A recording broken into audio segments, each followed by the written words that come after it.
kumshi benta ban phai khmat bat ban wat ya kilat bakumno ba nnang ban penbha ya kapule puthi bat ban wanra ya kapule puthi ka bakham janai ka D1 Secondary School Ribhoi District menta kasngi ka 8 tarik unailur kalayo ban plipat ya ka kamra class Functional Literacy and Numeracy FLN classroom ka badang hap hapo ka lower primary section na ka benta ki hebret ki badang pule ya ka kerdan nursery. Kani ka school kalashna ya ka kamra class ka bakham kerpang na ka benta banirap iki hebret ki bidang pule haki kerjan nursery ka bangitip kum ka foundational literacy and numeracy classroom kenang baka school kenla ban penyo iki jinghikai ka bangi ong learning with practical activities based teaching lingba ki ICT information technology. Yakate ka kamra class temai FLN classroom lawan ban plino da UMLA kanongpo constituency uba Meral Bonds kum ukongsan haka jinge don rengkat lang uba R Rizal SD SEO Ribhoi District ba F Money head teacher ba Bishar Timung rang ba snong D1 kinong hikai ki kena school ki kmi ki kpa lembat kiwe ki riu rang ba kathan.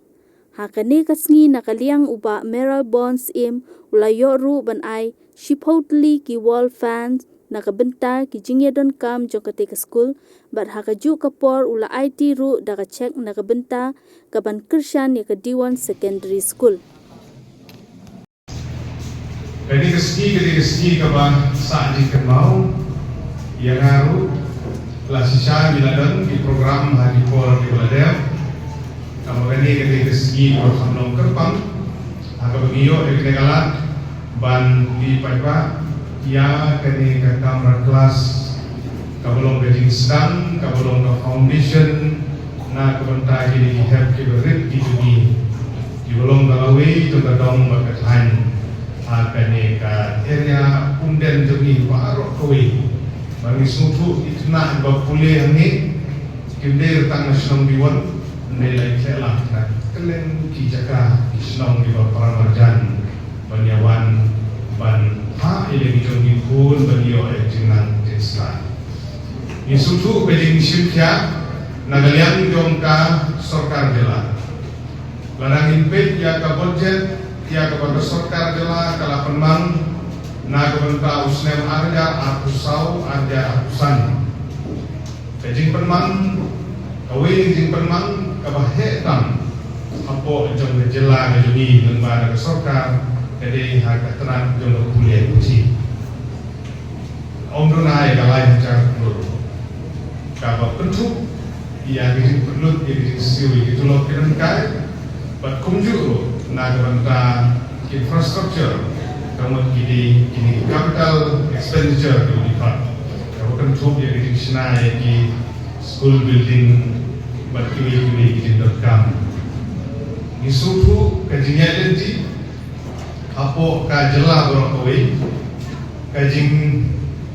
syaki ben jongki school sorkar kata kajing sisya ini keren suai government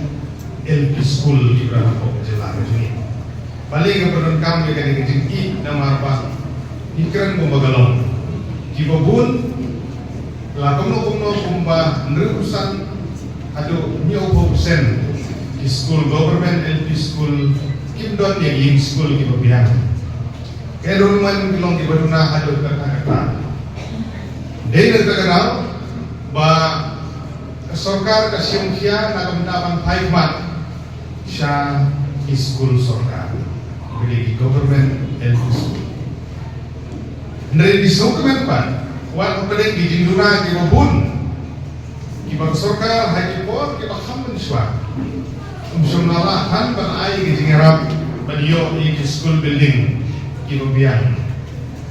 kibobun ki pa kimju khampa i kun kisil ki agi school sorkar